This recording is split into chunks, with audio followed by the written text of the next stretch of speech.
there's all sorts of different things that go into selling a film in a foreign market. They they have their own culture and their own likes, and celebrities they respond to differently than how we respond to. But when you're making your movie, like I said earlier, you should definitely pay attention to the key things like who wants to see your movie. And if one thing that does translate is a German person who likes horror movies is still going to like horror movies. Right.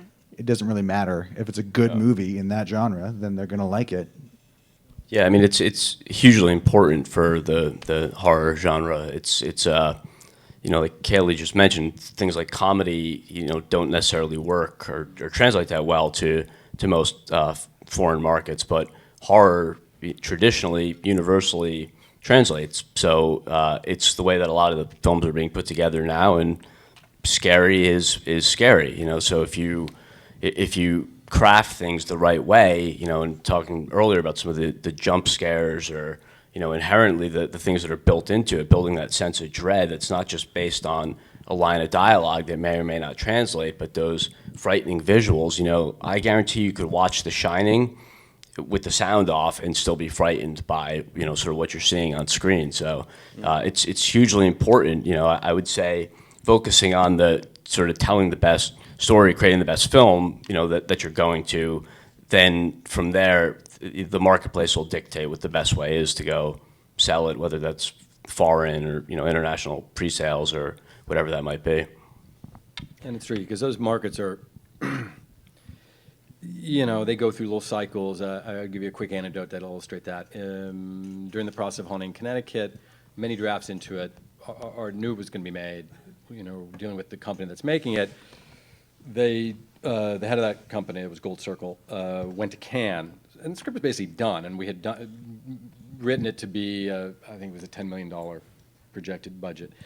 And it was at a moment right after the failure of the fake saws, the non-saw saws, and the non-torture porn. So suddenly, we got these panicked calls from Cannes, in effect saying, well, actually the market for horror turned out to be way softer than we thought it was going to be. And they wanted to know two things. One, how could they verbally talk about the film to their potential buyers in ways that wouldn't emphasize at that particular moment the horror, because even though the kind of horror people were reacting against had nothing to do with this movie, there was still a sense that there might be a bit of a backlash. More significantly, though, what he came back saying was, okay, so we're not going to be able to sell it for quite as much. So in fact, we want to cut $2 million out of the budget. Can you cut $2 million out of the script to make that easier to do, which then we did. It's always better to take that money out of the script than when you're trying to shoot it later. The only other thing I would say is, to me, what's really exciting right now is we're in one of these rare periods when horror is working beautifully internationally. Microphone, sorry. Not our horror movies, but their movies coming to us.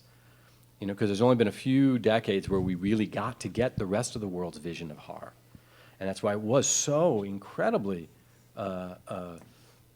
inspiring that this waves of Japanese and Korean films that we got, and now the Spanish films and the French films and all these others. And I would really urge, especially you guys and whoever is out there in internet land looking at this, if you're Americans, and if you've stayed fairly narrowly within American horror films, to really get out there and check out these international ones, because that's a way to really freshen up your own sense of what this genre can do, because there are people, I think, in other countries following different rules and breaking all the boxes that you were talking about earlier. Yeah, the French are now martyrs. Just the angriest, scariest filmmakers in the world. Inside. And I'm in utter awe at the films that they put out. Did you see Martyrs? I love Martyrs. I think that's a fantastic. Frontiers is another great one. I saw a movie called Calvaire, which is horrifying. And even Gaspar Noé, his movies are fantastic. And I totally agree. If you are limited yourself strictly to American horror films, watch the French and watch the Japanese, because I guarantee you, and the Koreans especially, you will lose sleep. It's funny because